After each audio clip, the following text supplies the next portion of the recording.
최순실 씨에 대한 1심 선고 결과에 대해서 의견 듣겠습니다. 국정농단 의혹 사건 진상규명을 위한 국정조사특별위원회 위원이었었죠. 더불어민주당 박영선 의원 연결합니다. 안녕하세요. 네, 안녕하십니까. 먼저 오늘 1심 선고에 대한 전반적인 평가부터요. 네, 전반적으로는 국민들이 납득할 만한 부분에 선고가 있었다라고 생각이 됩니다. 네. 다만 이제 그 벌금 180억 부분에 대해서는 네. 이 최순실이라는 사람이 그동안에 여러 가지 했던 죄과라든가 아니면 숨겨놓은 재산이 상당할 것이다라는 이런 어떤 부분과 비교해봤을 때는 너무 이것이 축소된 것이 아니냐는 그런 비판이 있을 수 있겠습니다만은 네. 그래도 오늘 재판은 국민들의 상식선에서는 납득이 될 수 있을 것이다. 저는 이렇게 보고 있습니다. 방금 네. 언급하셨는데 검찰이 징역 25년 구형했는데 징역 20년 선고했으니까 어느 정도 검찰의 구형량을 대부분 반영했다 이렇게 말할 수 있는 거겠고요. 네, 중형이 선고된 거죠. 네네. 벌금을 근데 1,185억 원을 구형했는데 180억으로 줄은 부분. 네. 그걸 조금 아까 언급하신 거잖아요. 네네네. 왜 이렇게 대폭 줄어들었나요? 그 재판부의 논리는 뭡니까? 이거는 그냥 필요적 부분만 아마 이제 인정을 한 것 같은데요. 이 부분에 있어서는 법리적으로 판사가 이 사안을 어떻게 들여다보느냐에 따라서 예.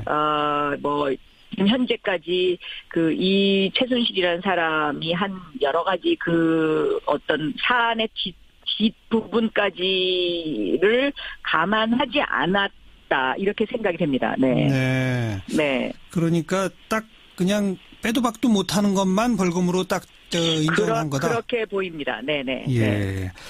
어쨌든 간에 징역 20년이라고 하는 중형이 선고된 결정적 이유는 이제 뇌물죄가 유죄가 되면서인 거 아니겠습니까? 그렇습니다. 그러니까 얼마 전에 있었던 이재용 항소심과는 상당히 많은 차이점이 있죠. 예. 그러니까 대표적으로 예를 들면 말 부분의 뇌물죄를 인정한 부분이라든가요. 예. 그러니까 승마의 소유권을 이제 인정을 한 거죠.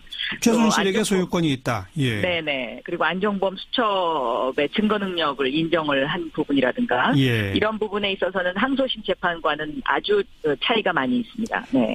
그런데 이제 롯데의 신동빈 회장 조금 이따 또 여쭤보겠습니다만은 그 벌금 70억 유죄로 인정돼서 실형 선고받고 법정 구속되지 않았습니까? 예. 또 SK도 89억이 지금 뇌물로 인정이 된 거예요. 이번 재판에서. 네네네. 상대적으로 삼성의 뇌물 액수가 인정된 건 72억밖에 없단 말이에요.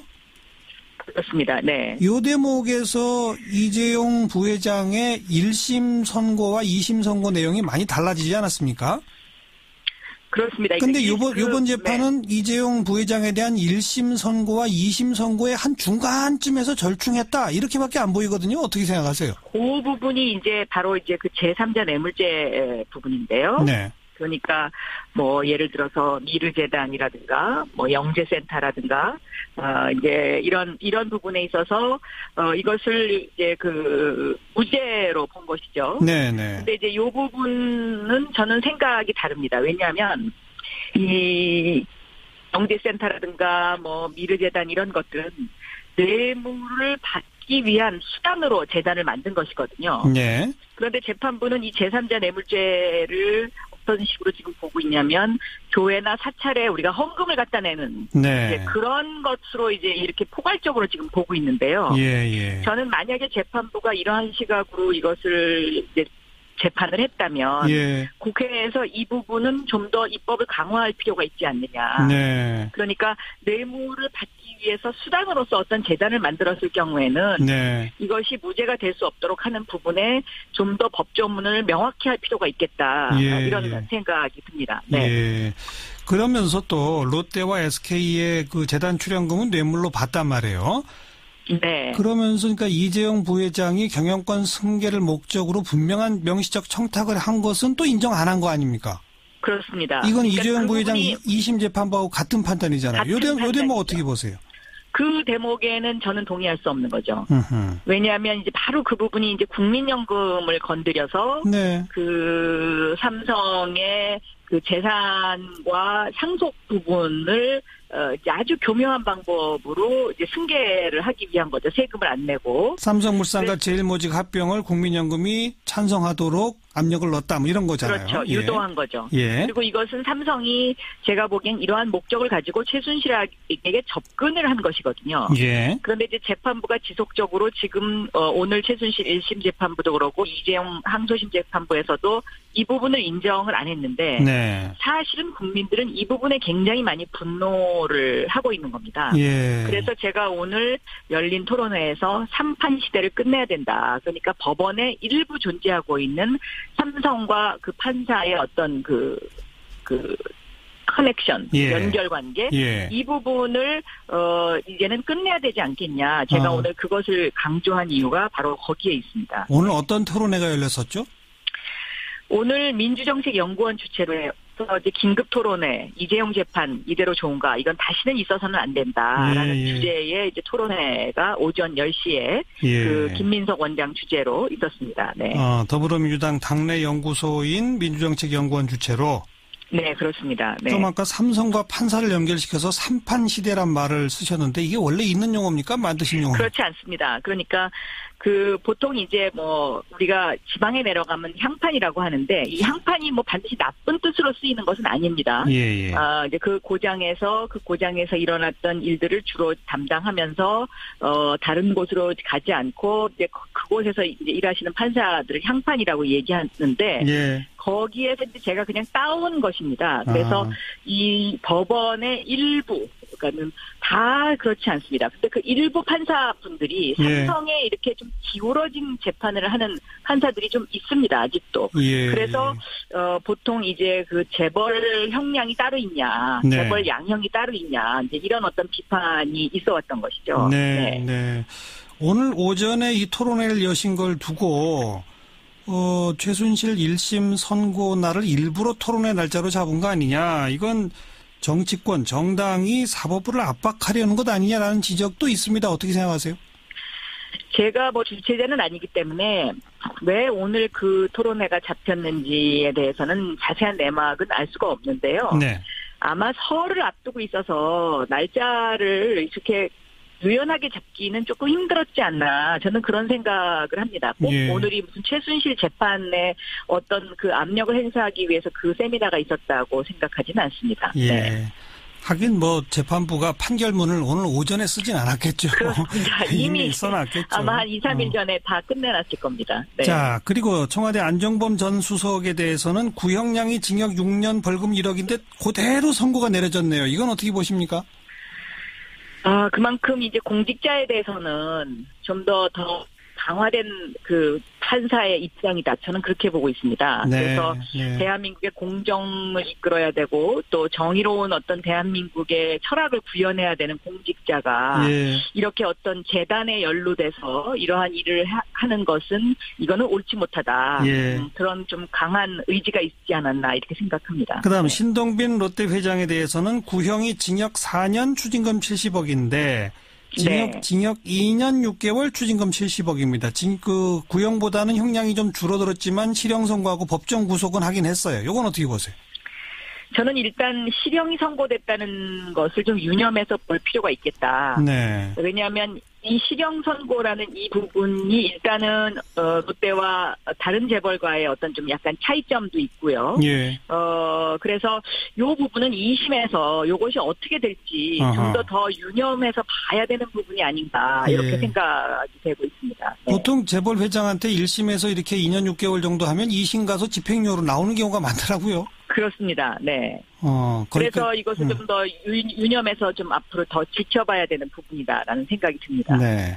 그리고 이번 선고 내용 아까도 질문에 있었습니다마는 이재용 부회장에 대한 1심 선고에서 인정된 것과 2심 선고에서 인정된 것 사이에 중간 정도란 말이에요. 그럼 이게 이재용 부회장 대법원 재판에도 무슨 영향을 미치나요? 이런 선고가? 저는 조금 영향은 있을 거라고 생각합니다. 그러니까 대법원에서 아마 이재용 부회장의 선고와 관련해서 굉장히 치열한 논쟁이 있을 것 같은데요. 적당한 선에서 지금 이번 선고를 내리지 않았나 저는 그렇게 보고 있습니다. 그러니까 지난번 항소심이 국민들한테 너무나 지나친 비판을 받았기 때문에 예. 그 비판은 좀 면하면서 그렇다고 해서 이재용 부회장이 이 대법원에 가서 완전히 이것을 파기환송할 수 있을 정도의 그런 강한 재판은 또 피하면서 예. 뭐 이런 어떤 그 굉장히 그 경계를 드나드는 아하. 그런 재판을 지금 했다 이렇게 생각합니다. 네. 자, 오늘 최순실 씨에 대한 징역 20년 선고를 보면 박근혜 전 대통령에 대한 선고는 어떻게 예상하십니까? 저는 여기도 중형이 나오지 않을까 그렇게 생각하고 있습니다. 왜냐하면 안종범 부분도 공직자라는 부분이 강조되지 않았습니까? 네. 그리고 최순실 부분도 20년의 중형이 내려졌기 때문에 예. 박근혜 대통령도 저는 이건 중형을 할 수밖에 없지 않나 이런 생각이 듭니다. 그러니까 그 중형이라고 하는 게 최순실 씨 20년보다도 셀 수밖에 없는 거 아닌가요? 어떻게 보세요? 거기까지는 제가 지금 뭔가 예상을 해서 말씀드리기는 좀 이른 감이 있습니다. 네. 예. 알겠습니다. 오늘 재판 결과는 여기까지 말씀 듣고 지금 또 하나 이제 화제가 그 삼성이 다스 소송 비용 냈다 이 의혹 부분 말이에요. 예, 이명박 전 대통령 부분요. 예. 여기에 대해서 박영선 의원께서는 삼성 입장에서 볼 때 최순실 정유라 말 사건하고 이명박 다스 변호사 비용 대납 사건이 아주 유사한 형태로 진행됐다라고 언급하셨던데 무슨 뜻입니까? 저는 만약에 검찰의 그 수사가 만약에 이것이 사실로 밝혀지면은 이거는 뇌물이다라고 보고 있습니다. 네. 그러니까 그 삼성이 다스의 변호사 비용을 대납해 준 것은 결과적으로 다스가 이명박 대통령의 것이라고 생각했기 때문에 그것을 대납을 해줬지. 그렇지 않고는 왜 대납을 해주겠습니까? 그런 관점에서 제가 말씀을 드린 것입니다. 그러니까 다스가 이명박 전 대통령 거니까 거기에 대납해주면 이명박 전 대통령이 뭔가 내 요구를 들어줄 거다 이거란 말이죠? 그렇습니다. 그 당시에 있었던 일들을 반추해보면은요. 이건희 전 회장의 그 특별 사면이, 원포인트 사면이 있었고요. 딱 한 명만 특별 사면 됐죠. 그렇습니다. 네. 또 그리고 금산분리법 가운데 금융지주법 날치기 통과된 사건이 하나 있었고요. 그리고 오늘 상당히 논란이 됐던 그 4조와 관련된 부분의 차명재산과 관련돼서 세금을 부여할 거냐 말 거냐. 요 세 사건이 그 시기에 있었던 사건들입니다. 바로 그런 데서 이명박 전 대통령에게 뭔가를 요구하며 이걸 대납했다라고 지금 보시는 거고.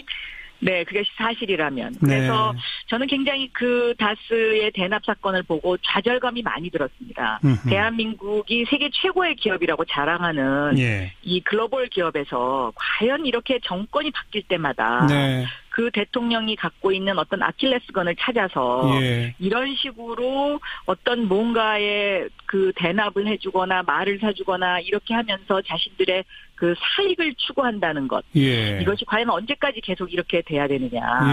굉장히 참 그 좌절감이 드는 부분이었습니다. 말씀 듣고 보니까 아킬레스건이라는 표현이 딱 귀에 들어오는 게 최순실 씨는 비선 실세니까 아무도 모른단 말이에요. 그런데 삼성 측에서 정보력을 동원해 보니까 여기가 금맥이다. 여기에 돈을 찔러 넣자. 뭐 아마 이렇게 됐을 거고. 그리고 다스 의혹은 있었지만 삼성이 볼 때 이건 이명박 전 대통령 거다. 이거 아킬레스건이다. 이런 거란 말이죠. 그렇습니다. 그거는 삼성 아니면 그러니까 모르는 거기를 것들이네요. 딱 잡고 있는 거죠. 그 정권의 어떤 그 아킬레스건을 딱 쥐고서 자신들의 그 사리사욕과 기업의 사익을 위해서 세금을 제대로 내지 않고 뭔가 재산 상속을 계속한다. 이거는 저는 굉장히 그 대한민국의 정의를 위해서 그리고 미래를 위해서 반드시 고쳐야 되는 부분이다라고 보고 있는 것입니다. 이명박 전 대통령 동계올림픽 끝나고 검찰 수사 받을 가능성은 대단히 높아 보이는데 어떻게 예상하시고? 저는 법정에 설 수밖에 없다 이렇게 보고 있습니다. 이제는 막다른 골목에 서 있는 것이거든요. 그러니까 법정에 설 수밖에 없다는 건 이제 기소까지는 간다는 얘기인데 구속 여부에 대해서는 어떻게 생각하세요? 저는 지금까지 드러난 사실이 모두 사실이라면 이거는 구속될 수밖에 없다고 보고 있습니다. 왜냐하면 다른 사람과의 형평의 원칙도 있는 것이고요. 그런데 워낙 증거를 많이 인멸을 하고 또 여러 가지 아직까지도 법조계의 이명박 대통령 시절에 혜택을 받았던 사람들이 중요한 직책에 앉아 계신 분들이 많이 있기 때문에 예. 그 부분에 대해서 제가 단언을 하기는 힘듭니다만은 제대로 된 검사와 제대로 된 판사라면 저는 이것은 구속을 할 수밖에 없지 않나 이렇게 보고 있습니다. 여기까지 듣겠습니다. 고맙습니다. 네, 감사합니다. 더불어민주당 박영선 의원이었습니다.